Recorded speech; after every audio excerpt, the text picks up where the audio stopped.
Buddy, are we on?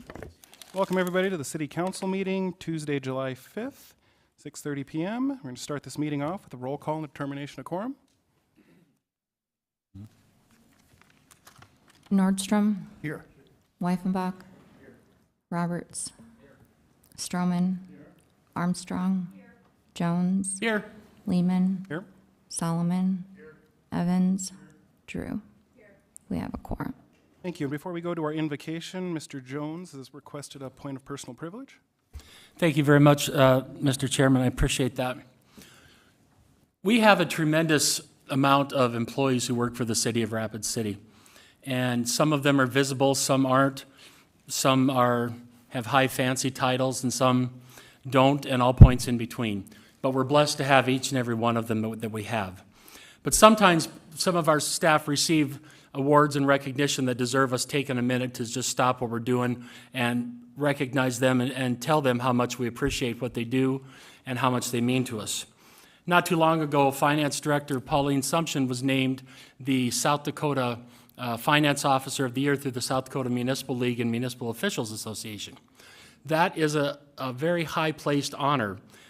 Being a finance officer requires the utmost amount of integrity, intelligence, and ability to do the job, to work with every kind of people, A to Z, manage every dollar, every penny, be able to support the needs and wishes of a mayor, a council, and all of those things. Plus, oh yeah, do her work as well. And so we are very blessed and fortunate that Pauline is our finance officer, and we want to publicly recognize and congratulate her for this honor. We want to present her with some flowers and give her a card and recognize her for this honor.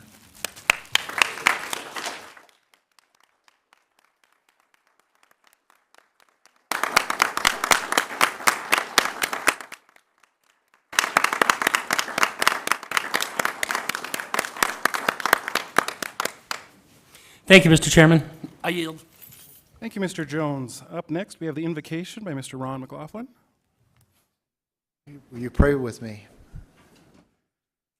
Father God, we do thank you and praise you, God, for this night. And as Mr. Jones just said, we're a blessed people. I thought we were grateful that we get to live in Rapid City, a beautiful spot on this planet, Lord, and so patriotic in people. And Lord, I thank you for that. I do thank you for Mayor Allender, and I pray that he gets better. I hear he's sick, and all those that are dealing with illness and loss.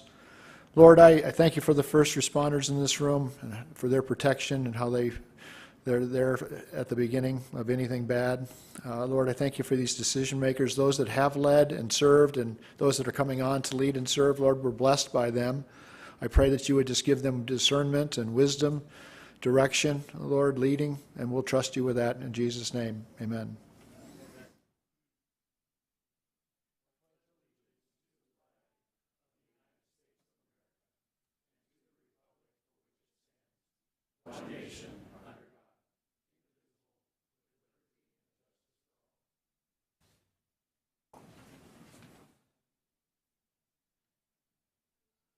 Next is the adoption of the agenda. Motion by Solomon, second by Evans. All in favor, say aye. Aye. Any opposed? That is adopted. Awards and recognition, we don't have any. No presentations. We're going to move on to general public comment, and I do have several speakers up today. I'm going to start with Mr. Brian Peck. Got 3 minutes there, sir. We got the traffic light system up front. It's just been a sad day today. Mr. Peck, could you speak into the microphone, please, so we can hear you? Sorry. Oh, it's been a sad day today. A really good friend of mine, Sheldon Glenn, was murdered yesterday at Memorial Park. Okay, he was a veteran, 3 tours in, I believe, Afghanistan. He had PTSD, had an alcohol problem, was dealing with it. He was slated to go to treatment a week from yesterday.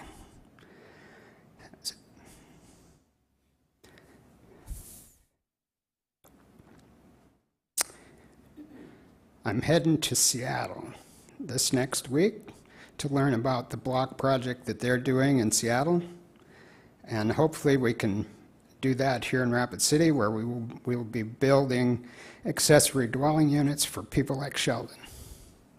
And we will attempt to solve the homeless population problem that we have here.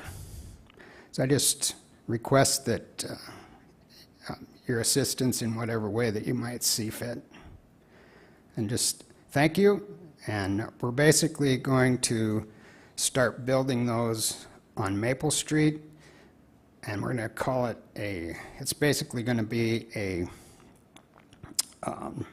training center, trade school, and that is going to be on property that's owned right now by the Victory Chapel and the old Riss Brothers building. So the Hope Center wants to join into that, but I think it's all zoned and ready to go because it's already zoned as a trade school. So hopefully what we can do is train these guys at the Hope Center to run their own business. A lot of them aren't hireable, but they can do a lot of work. And they're a very, very skilled group of people. So what I'm hoping to do is for $15,000 a year tuition, I can teach them how to run their own business. At the end of 2 years, they go home and graduate with a $30,000 house to live in. Thank you. Thank you, Mr. Peck. Mr. Clayton, you're up next.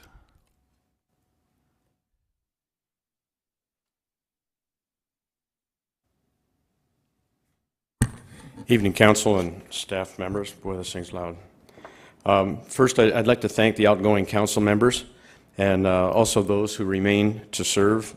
City council is a tough job. You all know that. I sat there too. It's often thankless. I especially want to address those who will be sworn in tonight. I remember an evening at the police memorial where Craig Teason asked me how things were going as a new person on the council. And my response to him was that the learning curve was endlessly vertical. For you new guys, you're going to learn that very, very quickly. Your first major tasking will be next year's budget, and then you will dive head first into very deep waters. I want you to remember that your oath of office ends with, "So help me God." It isn't a promise made to your fellow man, it's a covenant between you and Almighty God. So when you're asked to fund agencies or activities whose purpose is to harm the psyche and the identity of our impressionable adolescents, there may be no reward for voting aye, but there certainly is a penalty. I leave you with this. We are a city governed by federal and state law and city ordinances. Let me point out one glaring infraction that you see daily. City ordinance says political signs will be removed within 7 days of elections. Our primary was on June 7th, so the deadline to remove signs was 3 weeks ago on June 14th. We have 4x8 Christy Noam and Dusty Johnson signs still up all over town. I've spoken to code enforcement, and I even talked to Dusty Johnson personally at the GOP convention in Watertown on June 25th. No change, no interest. We have ordinances with no teeth. So I would urge you to not improve any ordinances unless it states specifically who will enforce it, when they will enforce it, how they will enforce it, and what the penalty will be for infractions. Thank you. Thank you, Mr. Clayton. Next up, I have Russell Aubrey.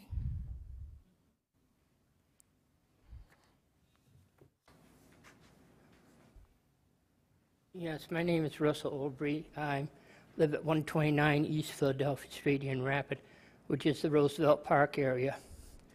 We and a couple of other people in the last 3 months have tried to bring down some of the crime, and we have. We've brought down people that have been shooting up in the air. We've brought down a few other things. Now we've got the problem of in the park. We've got the lilac bushes in the park that are growing.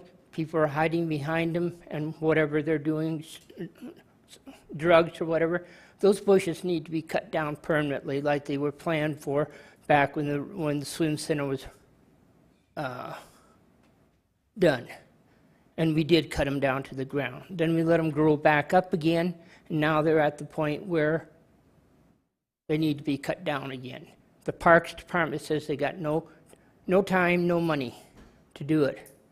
We don't need the time, the money. All we need is volunteers to help and money to haul the bushes out. We've also had neighbors in the neighborhood with brand new families. They have been, one of them has been there now 4 months, and they moved. They moved simply because of the violence in the neighborhood, the shootings, the open drugs, and stuff like that. We ask for your help and support, along with the police department, to let's get this back to where it was before this, which was, we'll say, 2-3 years ago. I thank you. Thank you, Mr. Aubry. And last public speaker for general public comment, Mr. Chuck Henry.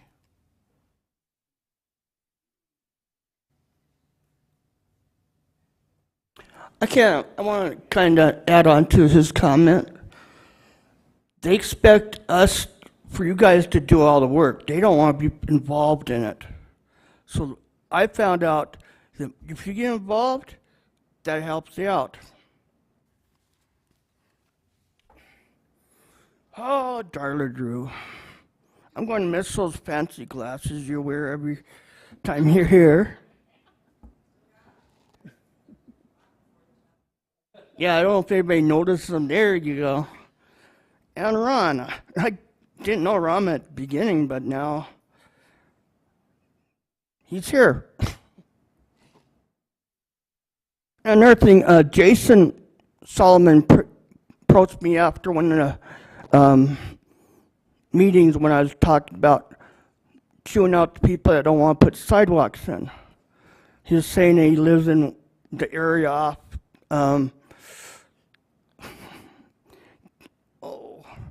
up in that area where there's no sidewalks.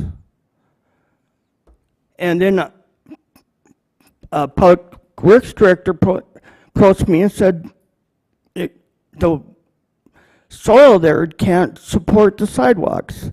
Then why are we building houses on it? Thank you. Thank you, Chuck.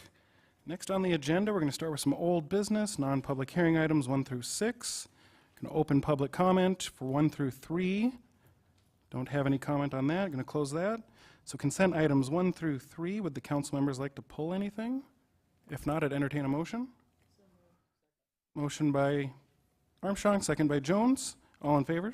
Aye. Any opposed? Non-consent items 4 through 6. Going to open public comment for that. We do have one speaker, Mr. Chuck Henry, on item 5.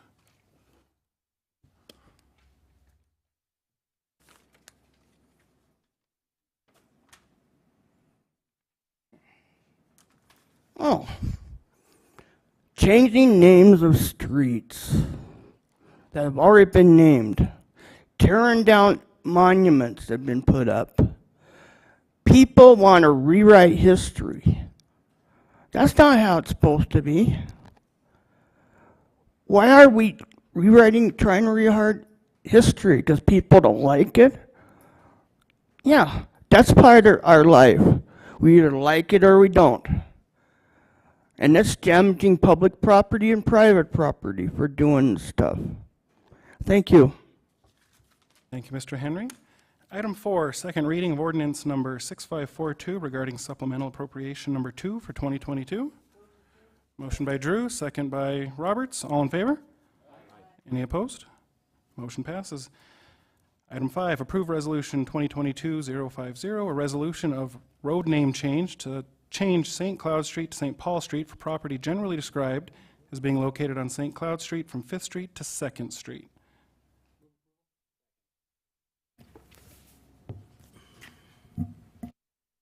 I can't see the queue, I'm sorry.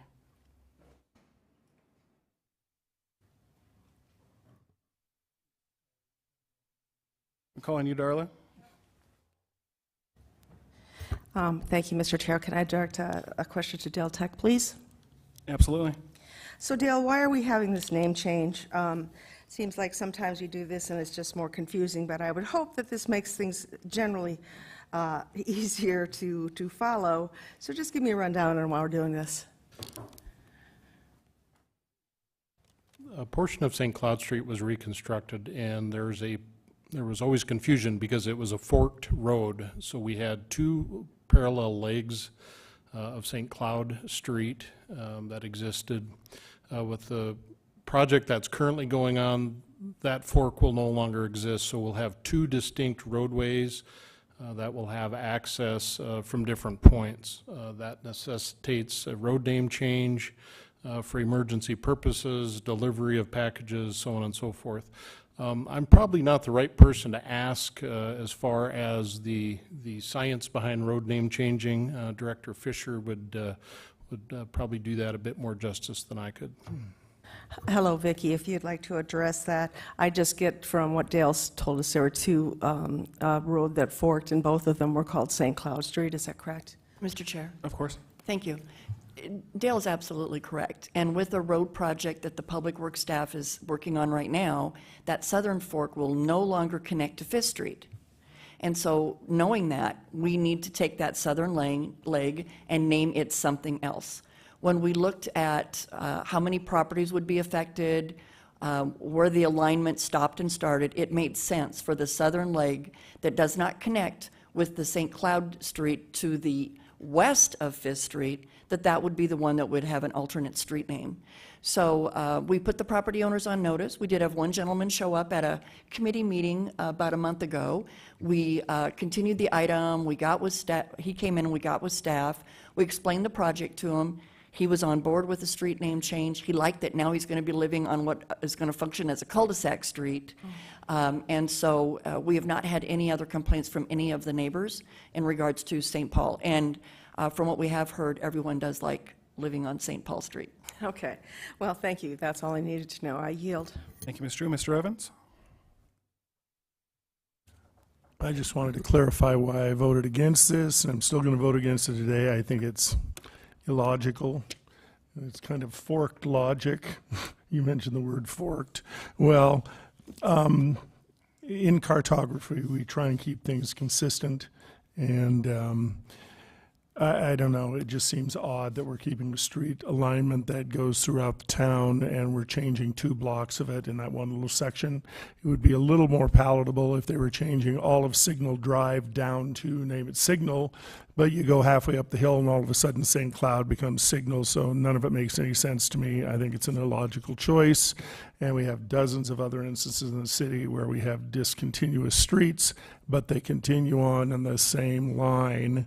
And so I don't understand this logic at all, and so I'm going to vote no. Thank you. Thank you, Mr. Evans. Mr. Jones? Thank you, Mr. Chairman.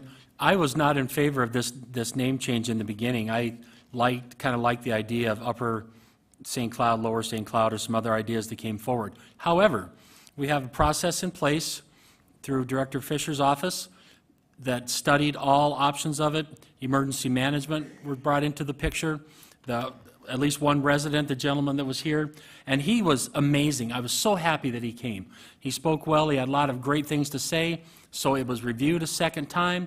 The process worked, and so it made sense to go ahead and approve this so it can move forward.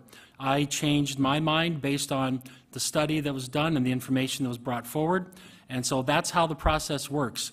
It's studied, reviewed.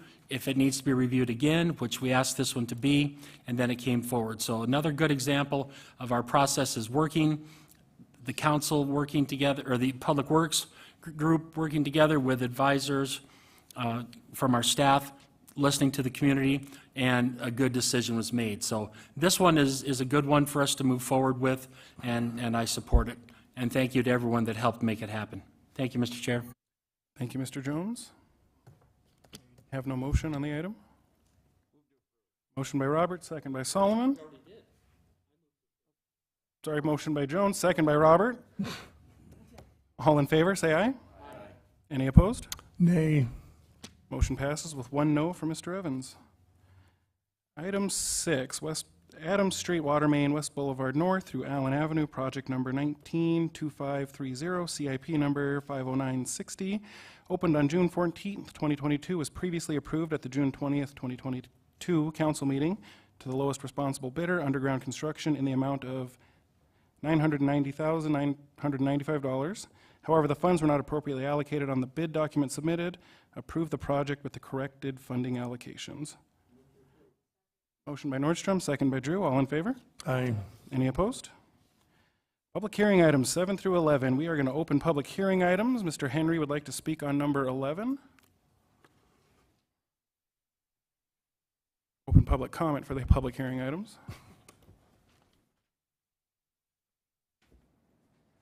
Number 11 is pretty good.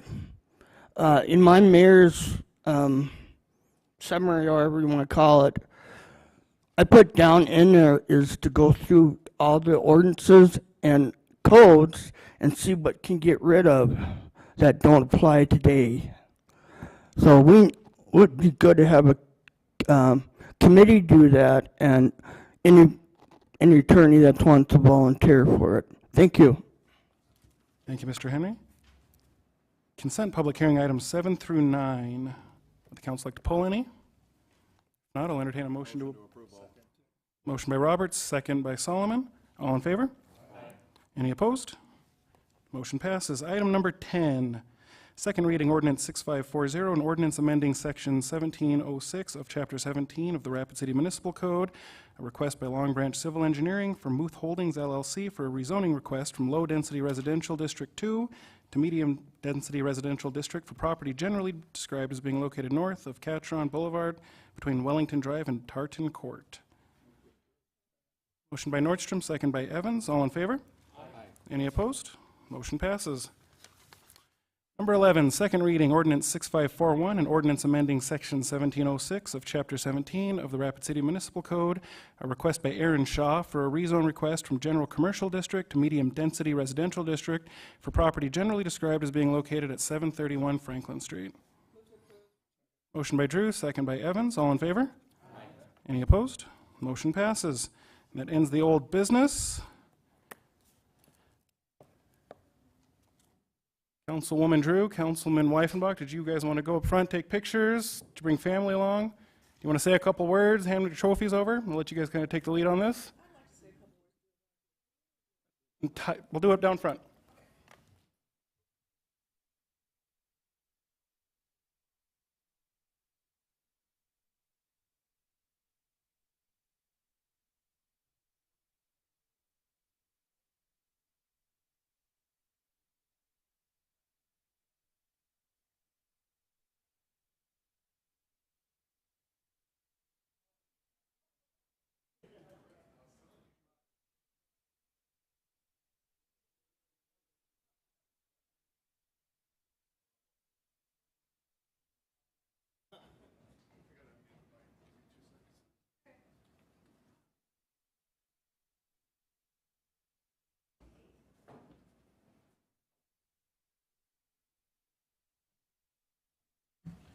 You're going to say some words, or?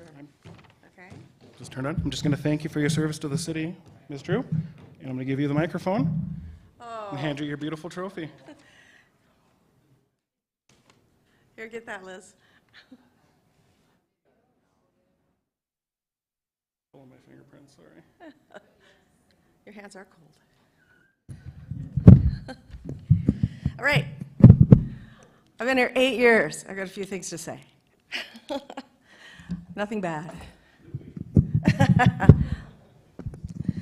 I was first elected in 2014 just because someone asked me. A lot of people wonder how we get on council. But in this case, I was asked, and I was intrigued, and I thought I'd give it a shot. My knowledge of the city council was very limited, but I didn't let that stop me. I won against my opponent by 178 votes. I was reading in my journal tonight about my first meeting. I journal my life. I was terrified. I said I was terrified and elated, and then I said, but they really need me.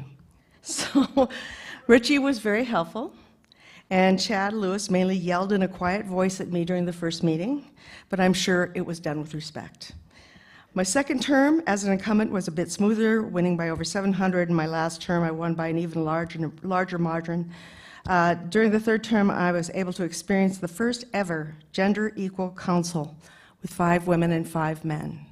It really did change the tone of the meetings, and I am so grateful I got to experience that.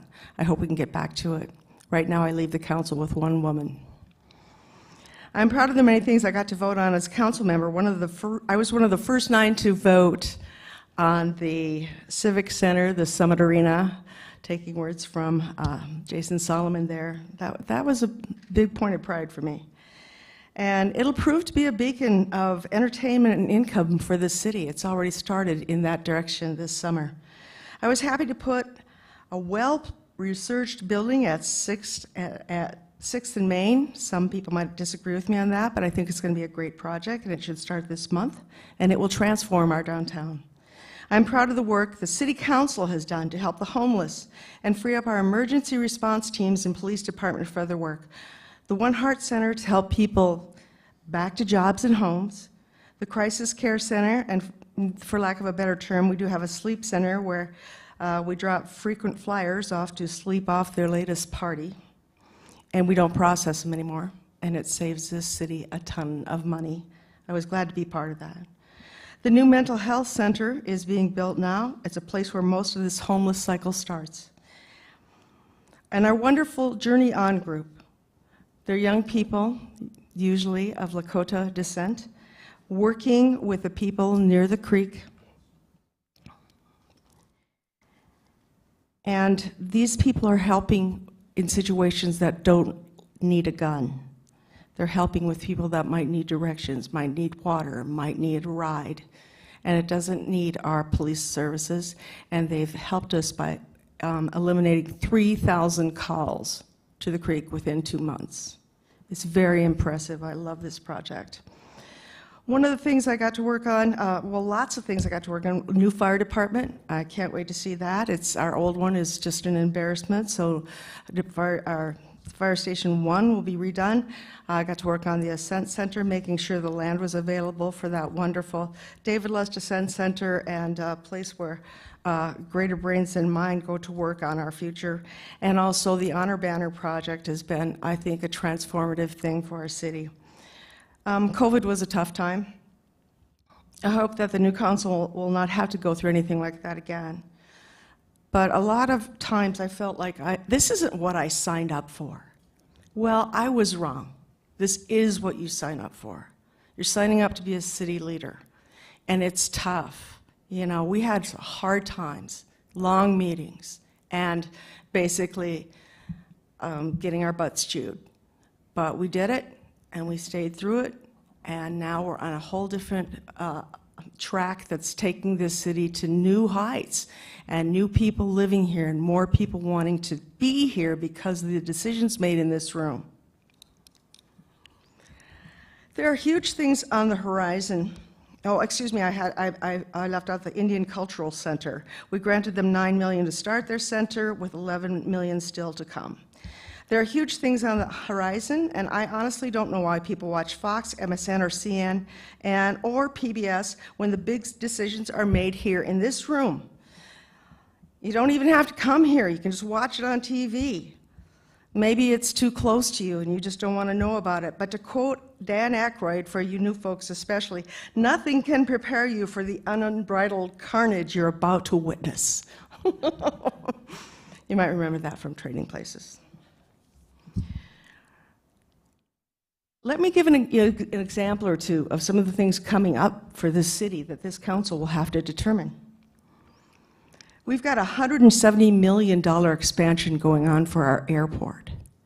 90% of that might be paid by the federal government, but we don't know yet, but we're going to do it. We have at least $75 million that we need to spend on landfill. Landfill. Okay, that's expensive. Not many people see that or know, or they should appreciate that that's there for them until their recycling bin is moved out of their neighborhood, then they know. But this is $75 million, at least. Water infrastructure will cost us even more. And those are things coming up right over the horizon. And for you new folks, many people love you and say nice things. It's always a surprise, but they say nice things. And some dislike you already, and you haven't even had a meeting. Listen, learn, and do your best, because that's all you can do. Take the advice of current council members and those who have left. Our city is counting on you. It's been an honor to serve Ward 5 with my ward partner, Laura Armstrong, and it has been a pleasure to serve Rapid City and Ward 5 for the past 8 years. Thank you.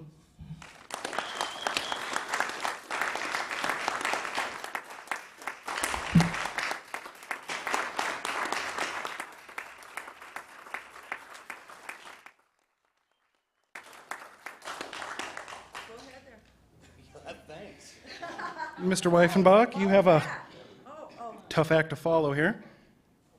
But on behalf of the city, I'd like to thank you for your service, and it's been a pleasure working with both of you. Thank you. Thank you, Alderman Drew. You know, and the rest of the aldermen, staff, and today comes with a little bit of, sadness and a little bit of happiness. I've been on and off the council for approximately a little bit over 10 years. I've won elections, I've lost elections, but along the way, I have found that I've really established a good rapport and roots in the community with a lot of good people. A lot of you here tonight, a lot of you that I worked with. What I found has made me stronger and made the council stronger is that we're amongst 10 people and we don't always agree. We have disagreements, we come to conclusions, and then we leave it at the table. And most generally, we get it right, and we don't take it personally, and we move on. There's been a lot of ups and downs, and I think I'm not going to reiterate a lot of things that some of the other council members, like Alderman Drew, had talked about of being a first council member. You will have your struggles. I think that we've got two solid new council members stepping in our positions. I think they're ready to take on the new challenges. The city will be facing a lot of challenges, a lot of opportunity with all the people that are moving here and all the things that we talk about, the expansion with that's happening on Highway 79. But in the past, some of these councils have put a lot of building blocks in place.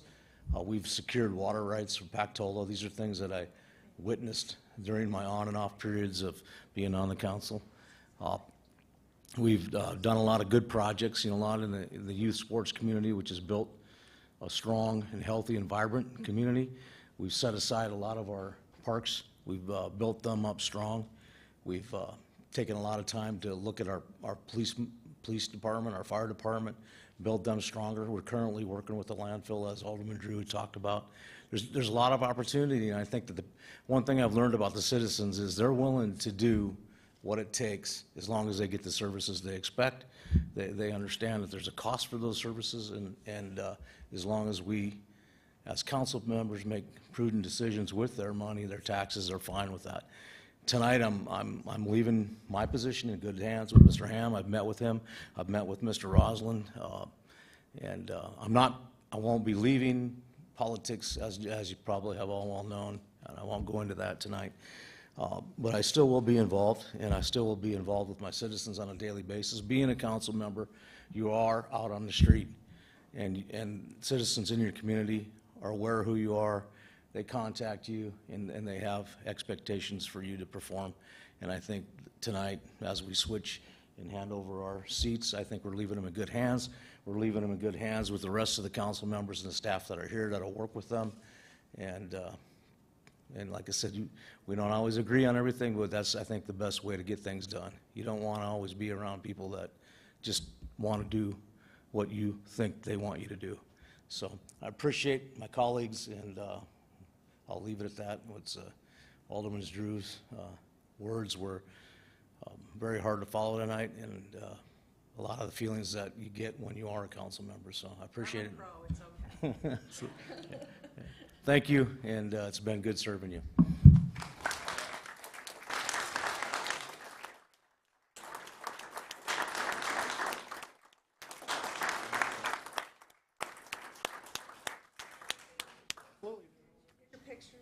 Did you get the pictures you wanted?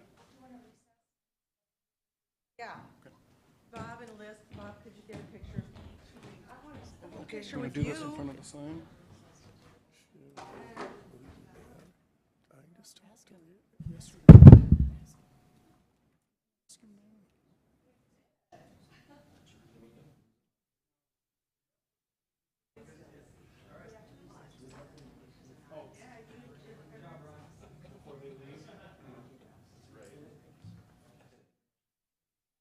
I've been informed we need to take an official recess from the council meeting so we can swear in the new members. Do I need a motion? Pauline, do I need a motion? Do I need a motion in a second? Yes, or you could just recess it. And we're going to go ahead and take a recess in this meeting and swear in the new members.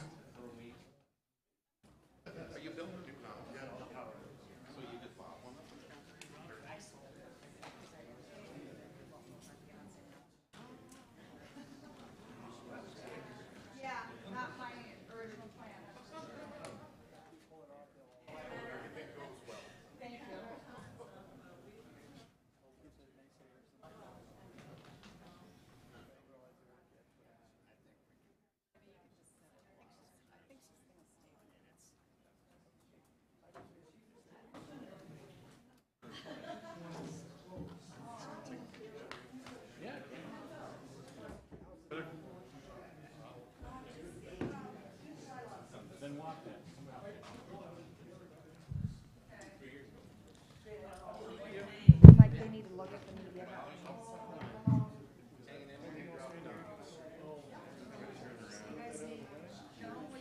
Well, maybe. You guys need the microphone. So unless somebody's. I'm Liz.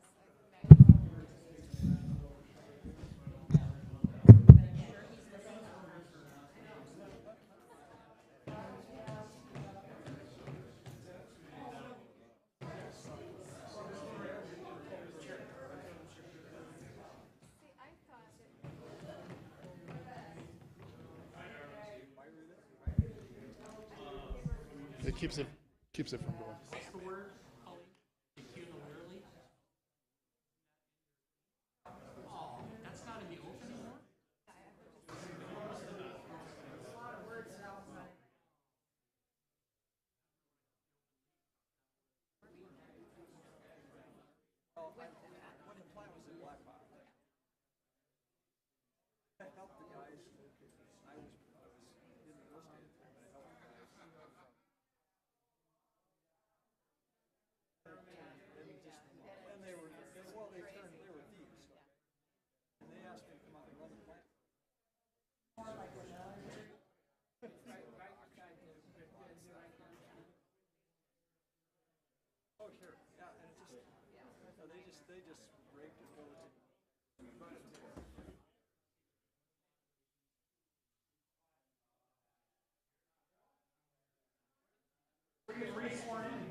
I have to get sworn in too.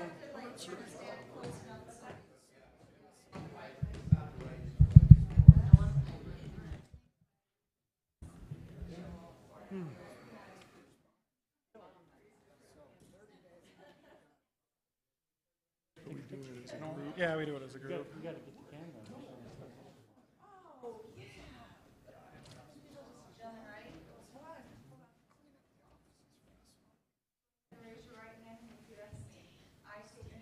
I, Lance Lehman, Solemnly swear solemnly swear that I will support and defend that I will support and defend the Constitution of the United States the Constitution of the State of South Dakota against all enemies, foreign and domestic, that I will bear true faith and allegiance to the same, that I take this obligation freely that I take this obligation freely without any mental reservation without any mental reservation or for the purpose of evasion, or for the purpose of evasion, that I will faithfully and impartially perform the duties of the office of Ward 5, Alderman, Rapid City Council, Rapid City, South Dakota, according to the law and to the best of my ability. So help me God.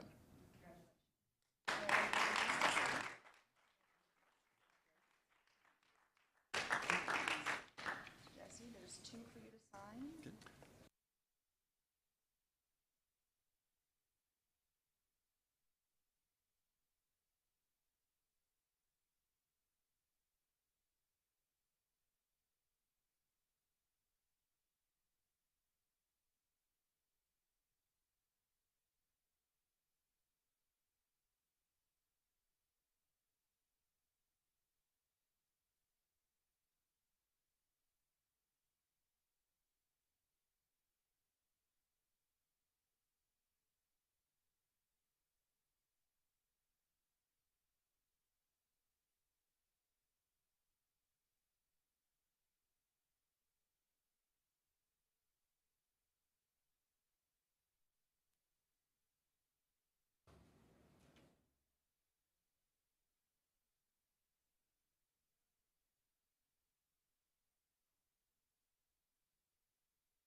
All right, we will reconvene the council meeting. Mr. Stroman's walking back in. Next up on the agenda, item 14 is election of the city council president. I believe we open nominations. Mr. Evans? I'll nominate Lance Lehman. Second. Thank you, Mr. Evans. Any other nominations?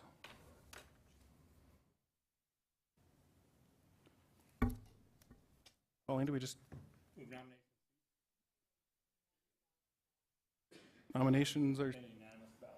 Unanimous ballot be cast for me to be president for another term. Item 15, election of council vice president. Oh, I'm sorry. All in favor of the item? Aye. The motion by Stroman to close and second by Roberts, and then all in favor of the motion? Aye. Any opposed? No. One opposition by Laura Armstrong. And Mr. Nordstrom. Election of council vice president. Mr. Roberts. I'd like to nominate Bill Evans. Motion by Roberts, second by Stroman for Bill Evans to be our council vice president. Any other nominations?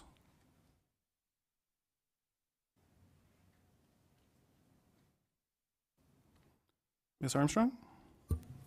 I'd like to nominate Richie Nordstrom, please.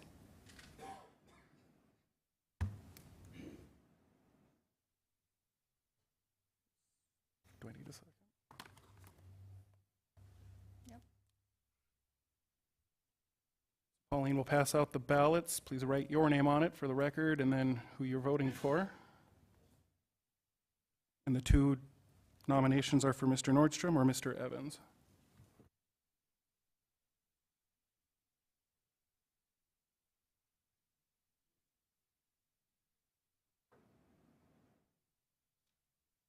High tech, huh? Yeah, right?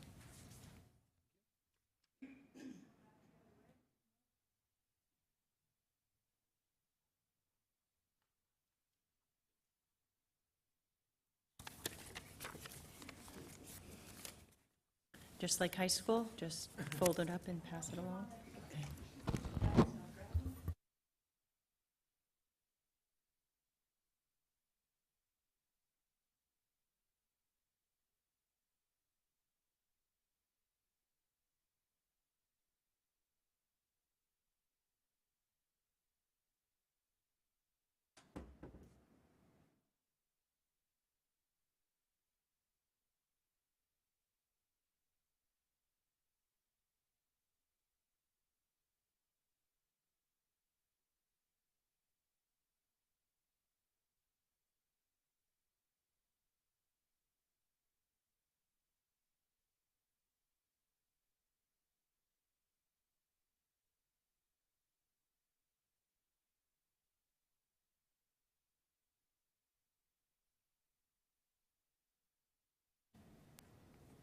The vote was 4-6, with Evans having 6.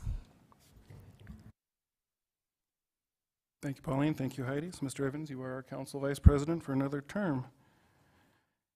Next on the agenda is non-public hearing items 16 through 49. We're going to open public comment for these items. Mr. Henry, you would like to speak on 17, 18, 24, 30, and 35.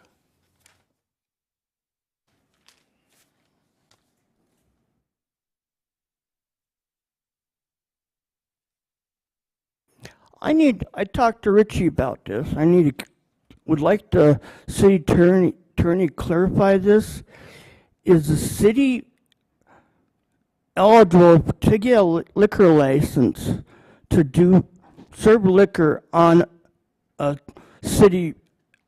city building? I'm just curious, why is there foam jacking on some of the pavements I'm reading in there? Why was that? I don't really understand that as a citizen.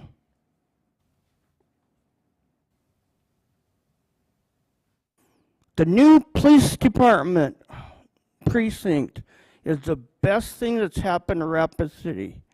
It's covering more than just without the precinct.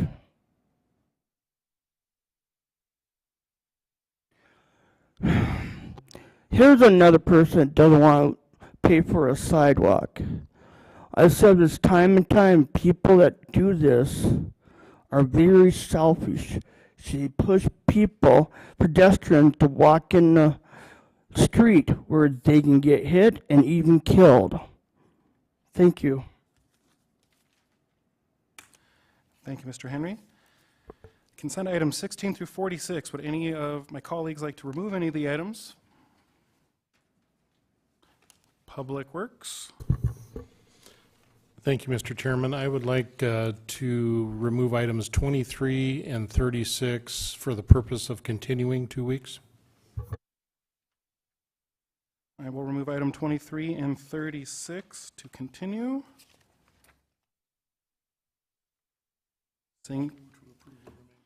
Mr. Evans makes a motion to approve the remainder. Robert seconds that motion. All in favor? Aye. Any opposed? Those are all approved. We will move on to item 23, approve change order number 2F to Lane Christensen Company for well number 9 pump replacement.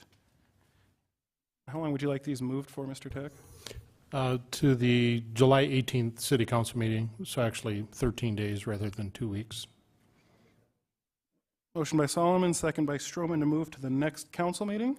All in favor? Aye. Any opposed? The item's moved. 36, approve change order number 3F to Lane Christensen Company for well number 5 pump replacement and electrical improvements. Well number 6 pump replacement and electrical improvements. Project 202574 and 212640 for a decrease of $1,350. I'll entertain a motion to move this to the next council meeting. Motion by Jones, second by Roberts. All in favor? Aye. Any opposed? Item is moved. Non-consent items 47 through 49. Going to open public comment for that. I don't have any. Going to close public comment for that. Item 47, direct staff to facilitate Yasim Dream LLC's proposed donation of properties to the City of Rapid City for use as a city park and identify a funding source for the development of the park. I have a motion by Mr. Evans to approve. Mr. Nordstrom's in the queue. Thank you, Mr. President. If I can have Ms. Fisher Director Fisher come forward and give us a short presentation on this park. Presentation and some of the history that we have. And Vicki, if you could keep it brief, so I have a couple of comments. Mr. Chair. Of course, Ms. Fisher. So what, is this on? So what we have before us is a master plan of Johnson Ranch. And in 2017, the developer came in and asked for these lots in this area to have reduced lot sizes and additional lot coverage. In doing so, they anticipated bringing forward a community park that was within this configuration as shown right there. That equaled about a little under 3 acres, 2.79 acres. In 2019, they came in with a proposal to do an Abbott House lot somewhere in this area of the park. And in consideration of reducing the lot size, they indicated that they would bring forward some park features, a basketball half-court and some parking. The neighborhood was somewhat concerned with that. When they bought these lots in this area, they thought that that would be adjacent to parkland. So the developer, taking that into consideration, then moved that lot to the northern portion of the property. And that happened in 2021. About that same time, this portion of the area, which has always been set aside for drainage, was secured as an H lot. So that pulled out a 0.4 acre parcel for residential development, and that left what we have here today, 0.91 acres. And then this is what got pulled out for drainage. That benefits the city. The city owns quite a bit of property in this area that's used for drainage within the Johnson Ranch development. Just knowing that the lot that's being considered today for the city to take ownership of, was originally a part of the parkland when it was approved in consideration of the smaller lots and additional lot coverage in that area. I'll stand by for questions. Mr. Nordstrom's time still yours. Ms. Fisher, you've got a drawing there or another sheet there, I think, on the projection table. Can you bring that up for us, please?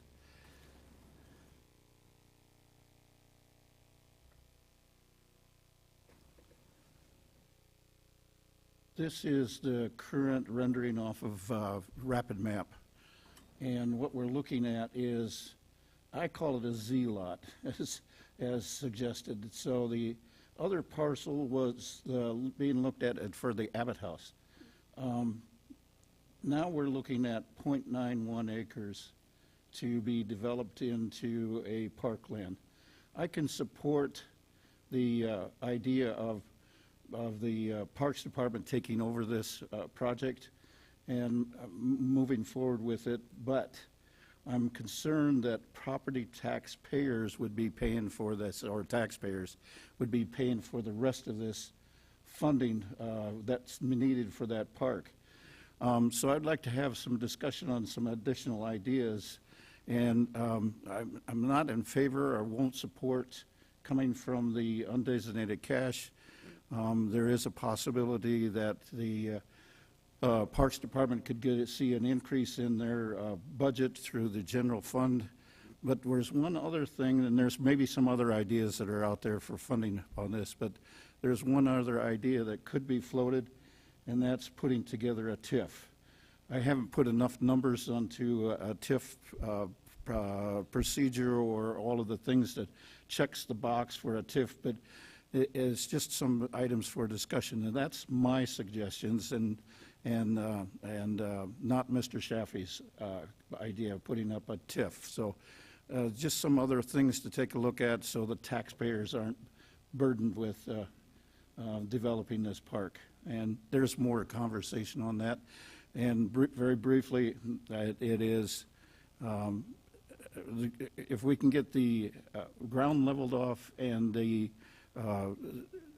property aligned, ready getting for a park, then I can support that. But funding it, we've got to come up with a different source other than undesignated cash. Thank you. Thank you, Mr. Nordstrom. Mr. Jones. Thank you very much, Mr. Chairman. Just to walk us down a little path of how we got here, this area was in Ward 1, and then with the redistricting, it became in Ward 2. So Mr. Evans and I have been working on this together. When this project was first presented, there was supposed to be X amount of parkland. And the parkland kind of shrunk down when the Abbott project went on. And then as the project continued, it appeared that the parkland continued to shrink down and shrink down. And then there was a presentation done for our planning and zoning group saying that it had satisfied the requirements. And I happened to be at that meeting, and I was a bit taken back because it didn't seem like the requirements had been satisfied and that the people who lived there didn't want to park anymore. And so I, along with others, interjected, and we wanted to find out more about what was going on. It turned out the amount of land that was left for a park wasn't a whole lot more than a glorified bike path. And the residents there were very, very concerned. I was very concerned. And so we started looking at ideas. And then a large part of the land that would have been part of the park, all of a sudden a for sale sign appeared on that piece of land. And that was highly frustrating because that land needed to be there for the park. And so the fact that that land was going to try to be sold and the amount of park that was left was disheartening. So through some negotiations with the neighbors in the area to see what they wanted, pardon me, with Mr. Shaffey and his organization, we were able to, and we also met with Director Beegler and some of his folks to see exactly what might be the best thing for us to come up with. We are at a point now to where Mr. Shaffey has agreed to donate the lot that was placed up for sale, so the park will have more size to it. I don't know if it's all the way back to where it was in the beginning, but certainly better than what it was going to be. And we can acquire that land. Mr. Nordstrom is not incorrect in some of the things that he's saying, because originally the project was supposed to be developed, and then in talking with Director Biegler, it would eventually come to the city somewhere along the line. Our discussions have been to provide that land as a donation to the city. We would take all of that land unimproved so we can guarantee that there will be land for a park. They're certainly not making more land these days, and we owe those people in that neighborhood some land for a park.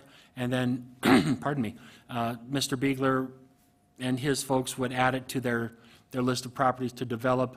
When Mr. Evans and I talked with neighbors out there, one of the things we reminded them of was that it wouldn't be developed right away, but it would be land that we would acquire, leveled off, green space, and then projects would come forward as possible.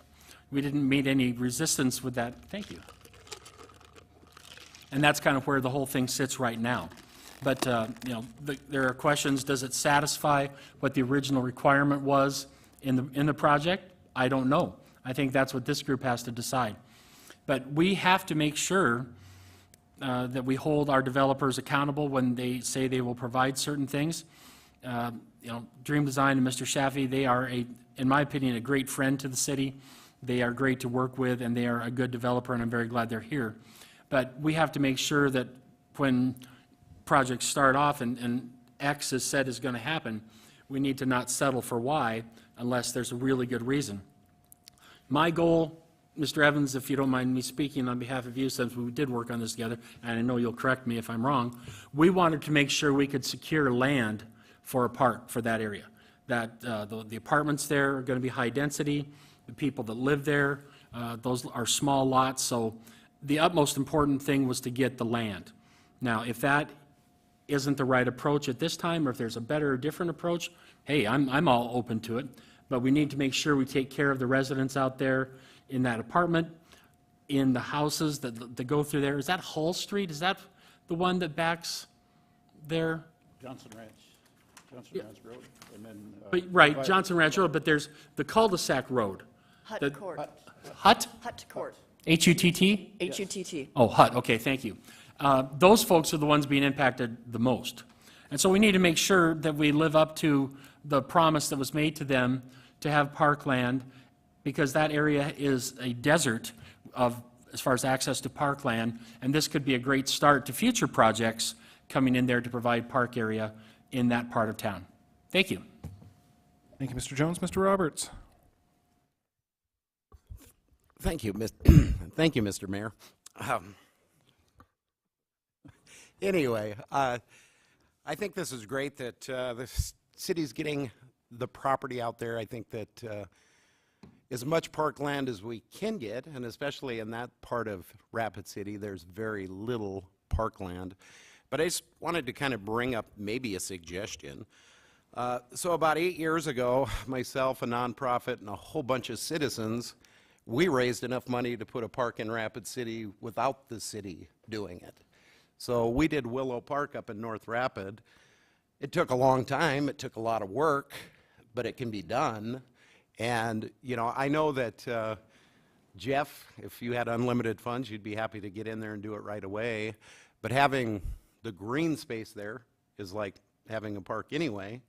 And if this is something that becomes problematic for the city to fund, there's always other ways to fund it. It just takes a lot of work. So anyway, thank you. Thank you, Mr. Roberts. Mr. Evans. To just add a little bit on to what Mr. Jones said, everything he said is exactly right. They're not making any more land, and one of the problems we have in this city is we do not regulate where parks go, and I believe we should come up with some sort of ordinances that require developments to include parkland. We like to brag a little bit about how much parkland we have per capita, which falls, I suppose, in the upper third of communities across the country.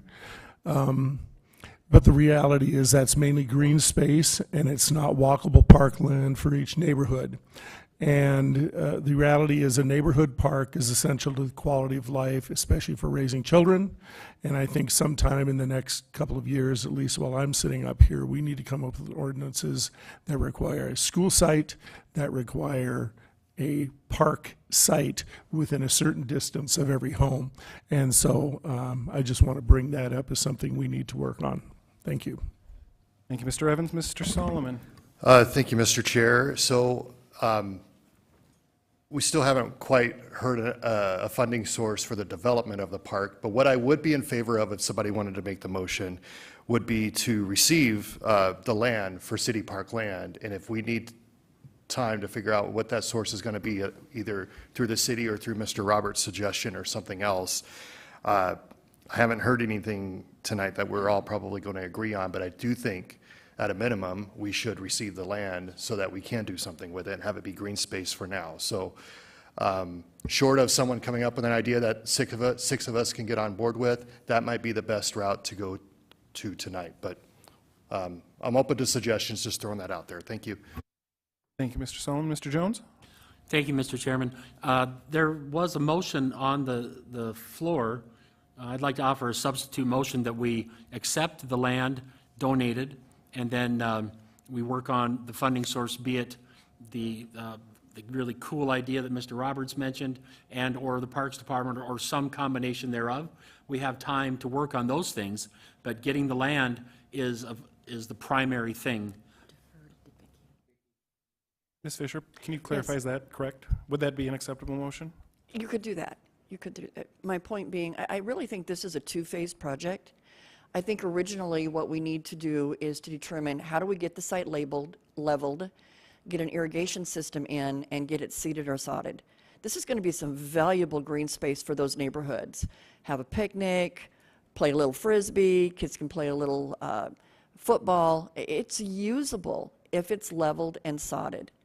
Long term, then, maybe 2-3 years out, it's a very limited size. It'll be very limited amenities that can be added to the site anyway, but it would become usable this fall if there was just a provision that we could get it leveled, get a water system in there to water it, and get it seeded or sodded. I don't know if that's something the developer would be willing to work with the city, maybe split cost on that. That might be something we could dig deep in our budget and get done. I just feel like the residents of this area have been waiting since 2017 for a park, and now it's 2022, and if we don't identify how we can at least get an initial use, it could be 2 or 3 years before they're able to use the park.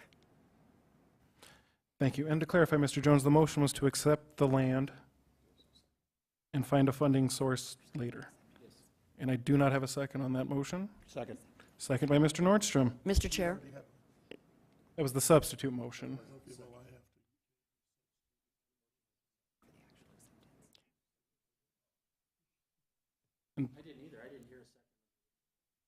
And And Pauline Sumption, you had comment on the items, on the motions? I'm not going to comment on the motions, other than the fact that I too have thought about the idea of a tax increment district for this, with the original funding source coming from CIP, doing a TID to recoup those costs and put that money back to the infrastructure and for public works, like the policy says. I've had very brief conversations with Mr. Shaffey about that.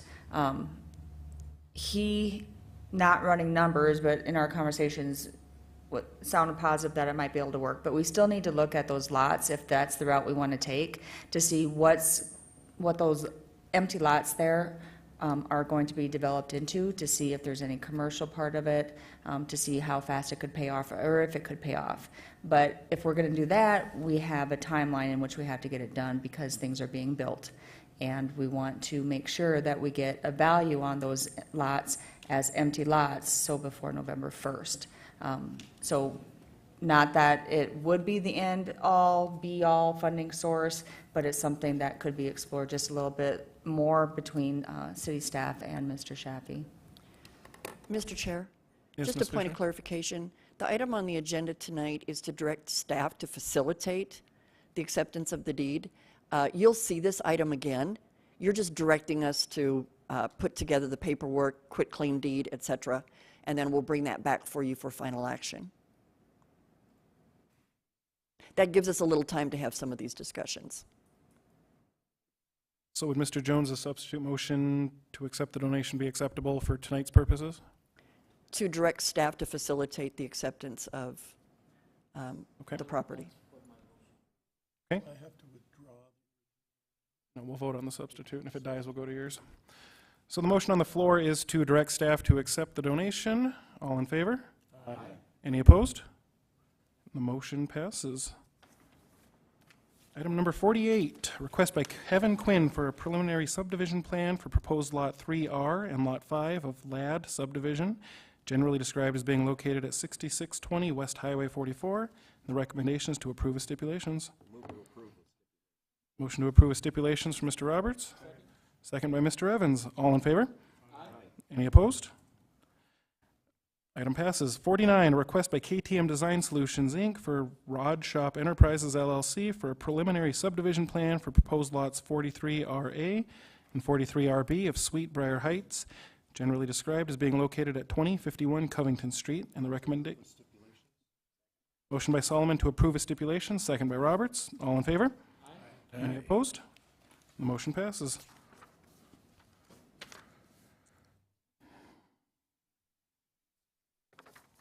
Public hearing items, none. Consent public hearing items, none. Community development, none. Bill list is all we got left. Pauline Sumption.